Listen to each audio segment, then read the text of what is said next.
ભુજની દીપ એન્ટરપ્રાઇઝ દુકાનમાં આગ લાગવાની બનાવ સામે આવ્યો છે। છઠ્ઠીબારી રિંગ રોડની પાસે દીપ એન્ટરપ્રાઇઝ નામની દુકાનમાં આગ લાગવાની ઘટના બની હતી।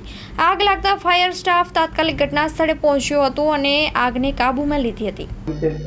દિવ્ય એન્ટરપ્રાઇઝ નામની દુકાન હતી કે જે સવારે 7:35 કલાકે ફોન આવેલો કે ભાઈ દુકાનની અંદર આગ લાગેલી છે। તો તાત્કાલિક અહીંયાથી ફાયર ફાઇટર એક રવાનો થયો હતો, એની સાથે બીજો ફાયર ફાઇટર પણ તાત્કાલિક ત્યાં આગળ મોકલાવી દીધો હતો।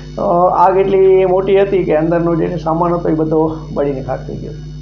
હાલે ગરમી આપણી વધારે છે કે જેના લીધે માણસો એસીનો વધારે ઉપયોગ કરે છે કે જેના લીધે ઓવર હીટિંગના કારણે પણ વધારે આગ લાગવાનો ચાન્સ રહે છે। કે આપણે કહીએ કે જો એસી વાપરતા હોય તો થોડીક વાર એસીને આરામ આપે કે જેનાથી ઓવર હીટિંગ ન થાય અને આગ લાગવાના બનાવો ઓછા બને।